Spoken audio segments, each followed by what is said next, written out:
Yeah, we're recording these sessions so that you can go back over them. I'll send you the link. You'll get links to all 5 days of video content, and I'll send you the slides from today's session as well. So you'll have the recap.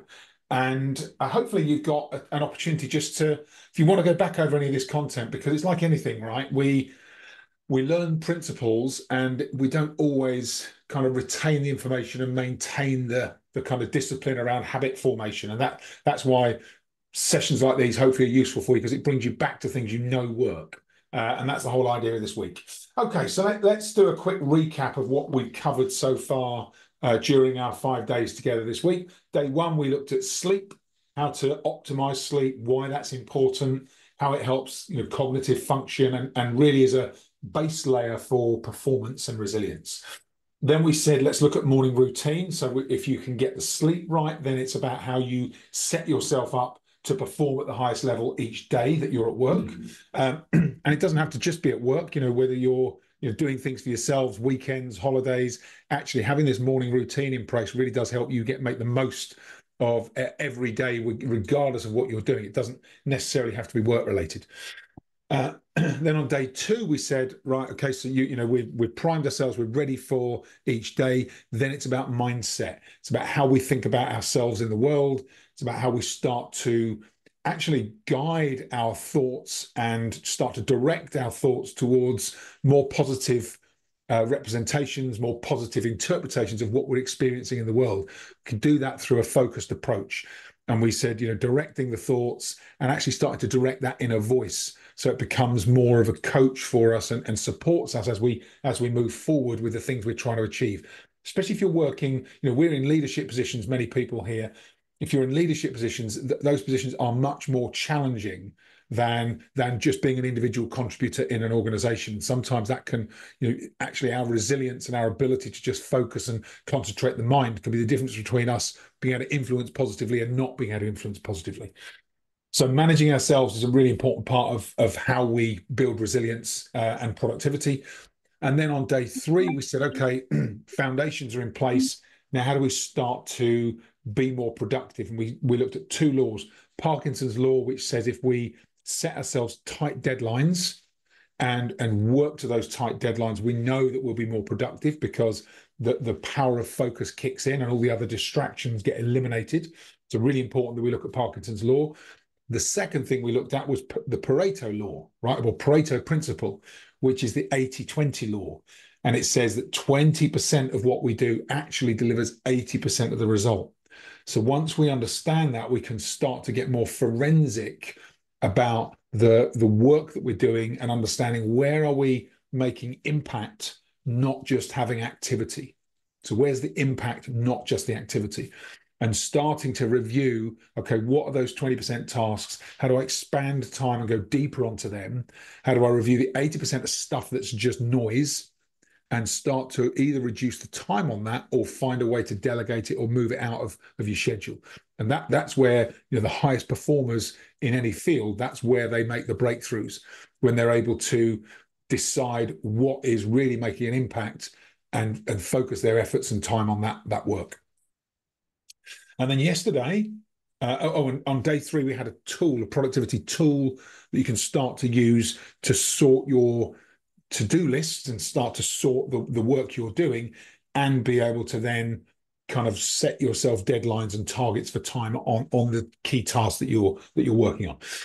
And then yesterday, we looked at this productivity principle around managing energy and what happens naturally for all of us during the course of the day. And we talked about this ultradian performance rhythm, where energy increases, we hit a top performance zone, and then energy naturally decreases. We need to then take some time out just to reset and recharge. And then we go through that cycle again. And that happens throughout our day in around 90-minute cycles. So once we recognize that, we should recognize that rather than just powering on through for more than 90 minutes, the best thing we can do is take a short break. And that gives us the energy to then reach that next performance zone and that next performance cycle once we're managing our time and our energy more effectively. So yesterday we said, think about how your energy cycle works, how you can take breaks more frequently, how you can align the energy in your workflow. Remember, we also said that those top performance zones are higher earlier in the day. So if there is more challenging work or more demanding work on your, your energy and your ability to focus, schedule that greater demanding work earlier in the day, and that's really going to help you focus and be more productive. Then we said make sure you've got these opportunities to recharge and reset between each of those key tasks throughout your day. And then feedback in our community. We've got this LinkedIn group. If you're not part of that, feel free to jump in. I'll share those details with you again today. And I put it on as a link on the email yesterday. So if you need to find it, just click on the link. I'll make sure that's in today's email as well. Okay, we have got another topic for today. Before we go to that, I'd love to get some feedback from you. How's this going? In the chat, or if anybody wants to come on and have a quick conversation, I'd love to hear, as you've gone through this week's challenge, what are the kind of key things that are really working for you, or making a big difference in the way that either you're resetting yourself, or the way that you're focusing, or even maybe perhaps the way that you're going about doing your tasks. So in the chat, if you would, and Joe's got raised her hand. Joe, good morning. Good morning, Justin. Hi, everyone. Morning. Just a question about the timing thing. So you say that 90 minutes of energy and then a 20-minute break, but it depends how your meetings are booked throughout the day, doesn't it? So can you Yeah. do it as a ratio, like an hour and then a 10-minute break? Is that Yeah. equal? Yeah, it's a good question, Joe, because you're right. I always think start your day or your week with a plan, and this is what we're going to talk about today. But as we know, no plan survives contact with real life. So we know we're going to get thrown off track. The thing is, once you know about these principles, it's to try and factor in some kind of reset or recharge throughout your day. So if you can't make it 90 minutes, but you can make it after an hour, take the reset, and then your body will catch up. So it's never going to be, in real life, it's never going to be perfect. But actually, if you can get as close to that as possible, you just recognize that actually I'm going to need some time during my day to break. I don't want to just keep working all the way through. And I don't know about you, but I've had periods in my life in the past where I've literally been head down and tried to work almost all day. And it Mhm. kind of, as I look back, I recognize that I was kind of forcing myself to do something my body didn't want to do.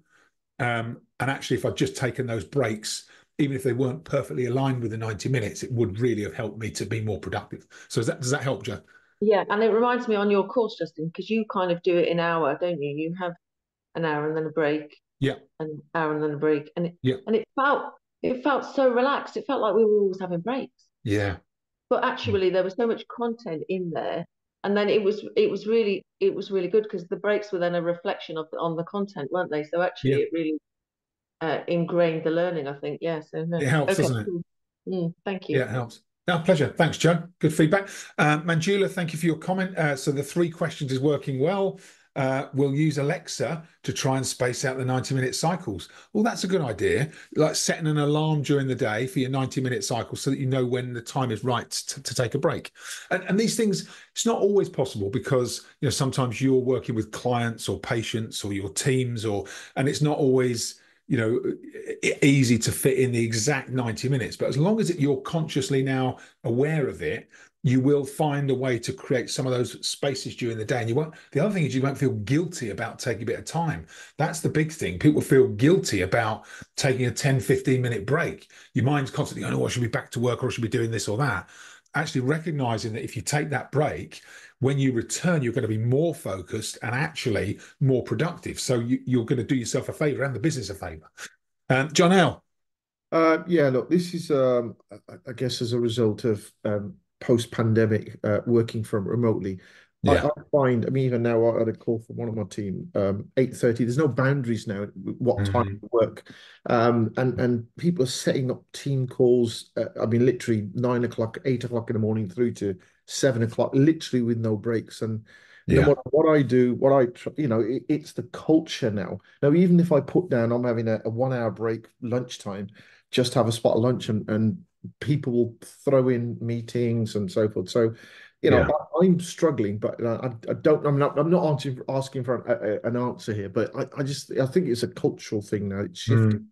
Whereas Yeah. if you're in the office, people respected the boundaries. They knew that you'll probably get in after 9 and then you'll leave before 5. Yeah. And when you'll have a lunch, that's all blurred now, which I'm sort of not struggling with, but it's sort of I just go with the flow now, Yeah. which I know I'm not being, know the whole company's not being affected, but It it's a can be different. frustrating, can't it? It can be Yeah. frustrating.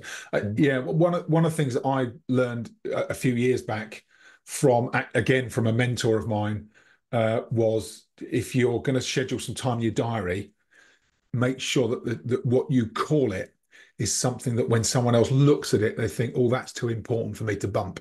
Right, So right, don't, and daft as it sounds, don't call it lunch. right, Perhaps call right, it strategy review. right, right. That's And that's not bad. Yeah, maybe that's what I do. is lunch. Yeah, Everyone yeah, else thinks, God, this guy's good. He's always working on strategy. It's yeah, really well organized. yeah. No, no, thank you. I will change that. Actually, I will change that. But, Yeah, thanks, John. Jackie, you've got a question or a comment as well. Oh, I'd be writing forever, but yeah, I think Janelle, that's lovely what you just said. And I often find I'm in the office today, and our Fridays are our days where I'm in dental and manufacturing in the laboratory side. But what we did is we changed the team dynamic. Just what do you decide to do with the time you have? It's a great question there, Justin, Mm, because what we did is like, that rule of if you want to give yourself a week to do something, it'll take you a week. But also, I think your time, they know you're available. They know, and I like what you said, Justin. You do have to really you ring fencing that important time for you. yeah, But for me personally, also, I was going to say it yesterday, I do a lot of self-policing in the business where I call it self-policing because no one's coming in the door knocking. Like we don't have regulation like General Dental Council coming into the lab in Ireland like you would in the UK. yeah, We have that kind of approach, but what I would say is I'm always watching. Well, the things that people just expect to get done and never get done, they're the things that I'm policing all the time, and I'm getting them done as a priority. So they are the most they don't look important or urgent really half the yeah, time. But when you talked about it yesterday, that's what I've tried to do yeah. but not doing it for myself, which has been a real wake up call. So going to the gym. Who said they were at the gym there earlier? I'm just jealous. Manjula. Yeah. Yeah, And so that's one thing that's come out of this week that I have to prioritize. Great doing it all for your business and your colleagues and your friends, but when you are the last book on that, so yeah, my mindful kind of thing. Thanks, Justin, and being with like-minded people as well. I think when you're mm, leaving the business, you can always get a little bit distracted by always trying yeah. to find everybody else. You forget about talking to your own crew. So Yeah, thanks for yeah, that's such a good reflection, Jackie. Thank you. That we put our business first, we put our teams first, we put our clients first, and then all of a sudden we're like, hold on a minute, where's the space for ourselves? It's so important that we do that because if you don't, you end up running out of steam yourself, and you start to feel compromised or frustrated, and that's not the right frame of mind that we want to show up with. Yeah, Yeah, and actually, I just throw in at the end, Justin's met my twin Bernie, so it's gas because Bernie is the complete opposite of me. She's her well-being, her physical fitness. yeah, We're like two sides of a coin, so it's yeah. really interesting. Yeah, she You are, prioritizes it though. you are the yin and the yang, aren't you? Absolutely. Yeah, yeah, yeah. Very good. Thank you, Jackie. Really good reflections.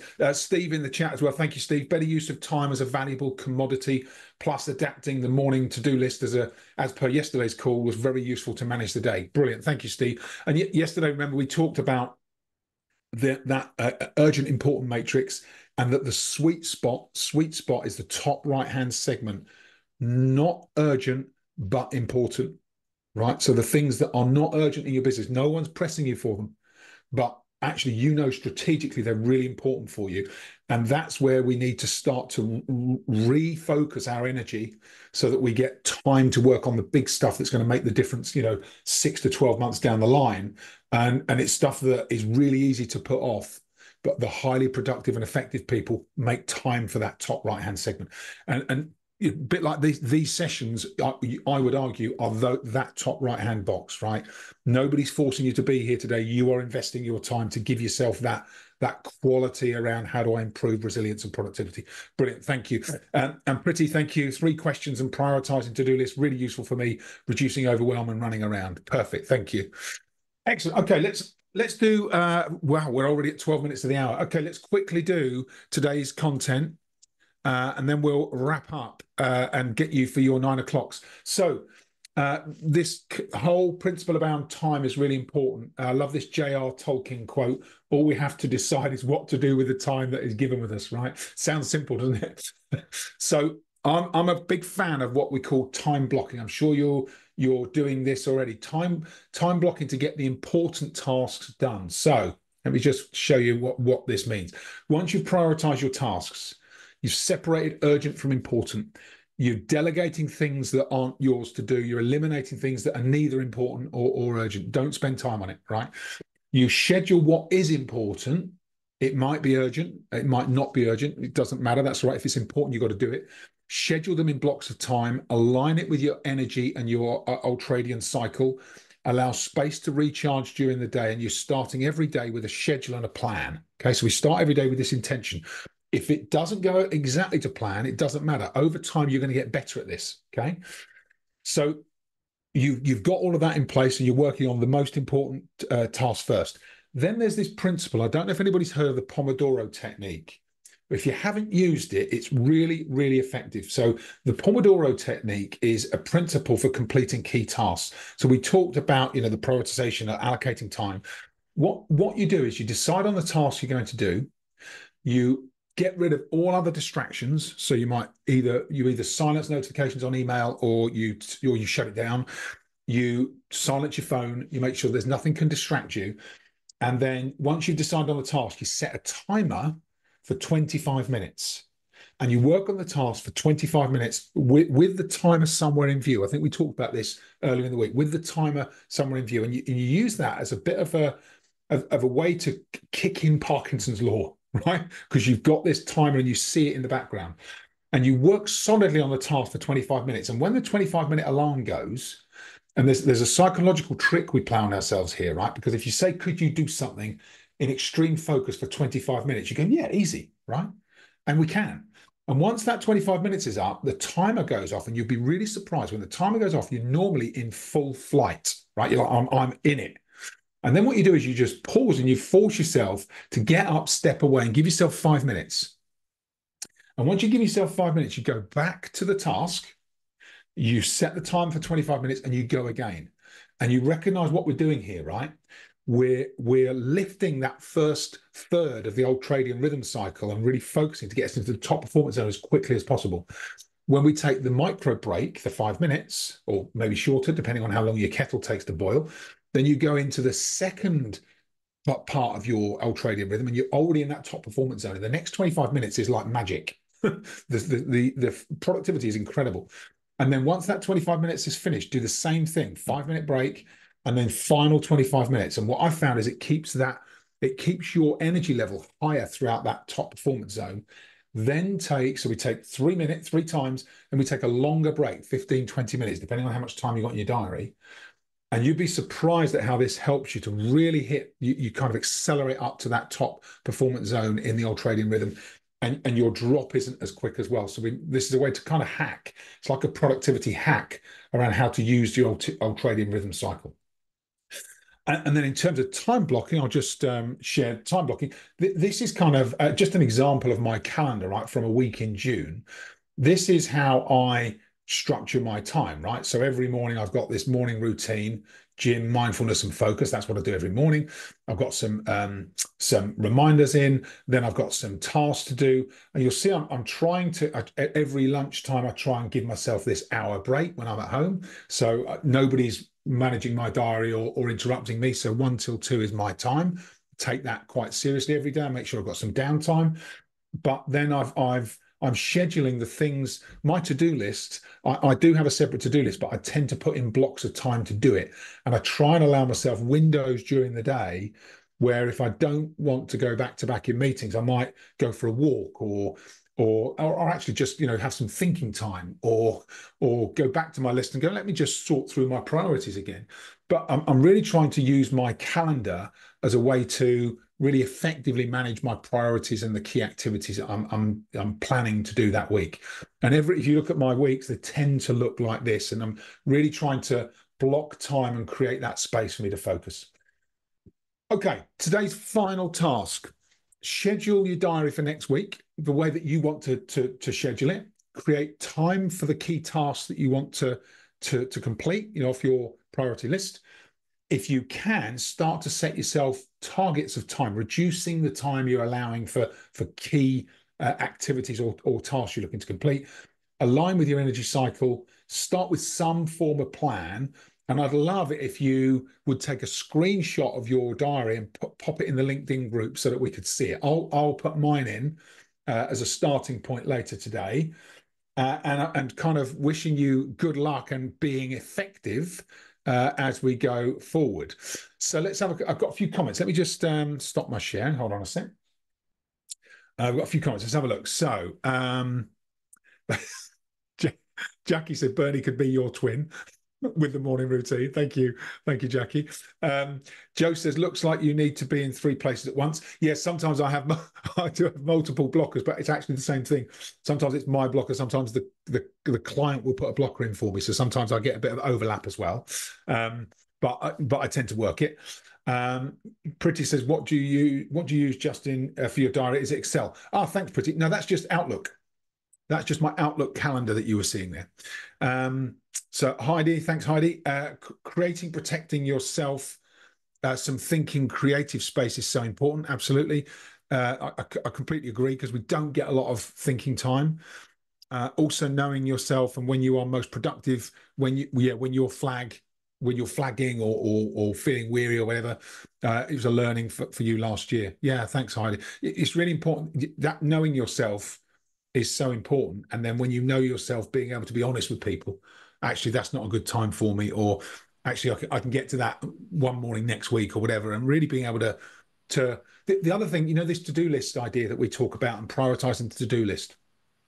The other really useful thing to do with that to-do list is to have it constantly handy.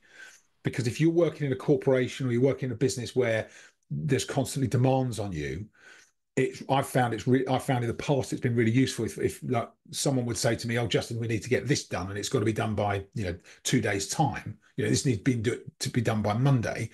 I would pull out my to-do list and go, "Okay, so what on here is less important?" And they'd look and they'd go, "Oh no, you've got to do that. Oh no, that's oh right." And all of a sudden, it just helps you to manage people's expectations so that you don't end up being the person that's squeezed in the middle.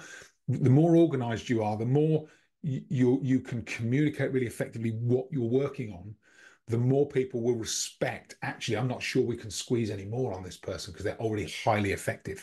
And I think that's the difference. If you look at this knowledge economy that we work in, a lot of the reason we get stuff piled on us is because people aren't always sure what we're doing. And the clearer we can make that, the more we're able to kind of defend our position when we are already being highly effective. So it's a useful tip. Thank you, everybody. That's great. Okay. I've got a couple of other things I want to share, and then we're going to wrap up and close. I will ask you to think about what you want to do after today's session. But if you could take that action to schedule your diary and screenshot it and put it in the LinkedIn group, I'd really appreciate it. I'm going to do that today as well.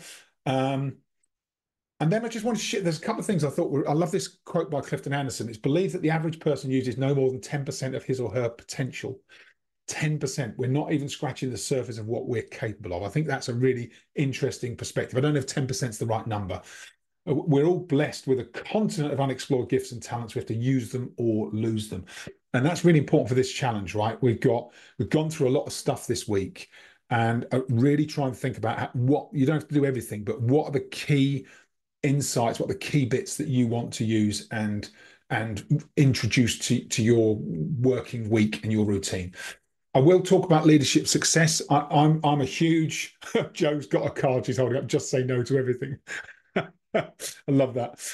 Very good. And I wouldn't necessarily go with that, Joe, but maybe 80% of the things, remember? 80%, just say no to 80%. But if you're like if your schedule's overwhelming and you're a bit like me, you just want to, you just kind of take on stuff. I can't say no to everything, but I need to be aimed closer towards this. Yeah. So I have to sitting next to me all day long, and I'm it's a work in progress. It's like did anybody? I might be preaching to the wrong audience here, but did anybody watch Grange Hill as a kid? Yeah. Do you remember the Zammo thing? Just say Yeah. no. Oh, Just yeah. say no. Yeah. That was related to drugs. We're now talking about too much work, right? And I won't ask you to join me in a chorus of just say no, because that would be too much on a Friday morning. But just final couple of things I want to share. In terms of leadership success this year or any year, right? We all need 5 things. We need ability to have confidential conversations. We need a community of people that are going through the things we're going through. We need to be able to collaborate and get ideas from other people. We need people that challenge the way we think today, because otherwise we'll just keep doing the same things that we've always done. And we need people to help us make a commitment to ourselves to change. And those 5 things are really important. Think about how you build that in for yourself. I certainly I'm intentional about this stuff, whether it's programs with clients or the way that we do work, really intentional about those 5 things.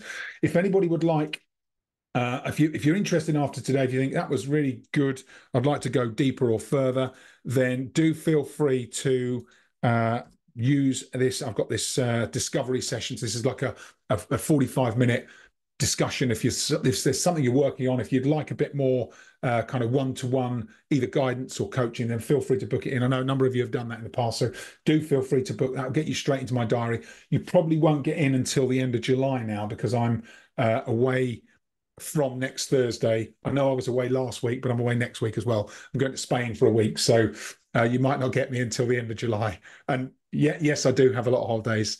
It's all part of the productivity and resilience piece, right? So every quarter I do something, and this quarter I've decided to do 2 things. Anyway, we are at 9 o'clock, everybody. So I didn't want to take you past the 9 o'clock in case you've got other commitments, but I want to say huge thanks for being part of this challenge this week. I hope you've enjoyed it. I hope you've got a lot of value from it. I'd hate for this to be the last time we did this, so I'll maybe what I'll aim to do is actually, for this group only, the people that have been part of it, maybe we'll have a check-in in a couple of weeks' time when I'm back from holiday. Just maybe a half an hour one morning, if you're all up for it. Just kind of regroup, see how you're getting on. Let me do that. I'll schedule something today, put it in the calendar, and then invite you all to it. Probably 2.5 weeks out, something like that. But very best of luck with everything. Thanks, Justin. Have a wonderful weekend when you get there, and look forward to seeing you in a couple of weeks' time. Okay. Thanks for doing it this week. Thank Cheers, you. Justin. See you now. Thanks, everybody. Bye. Thanks Good very to much. see you. Thanks. Bye-bye. Take care. See you.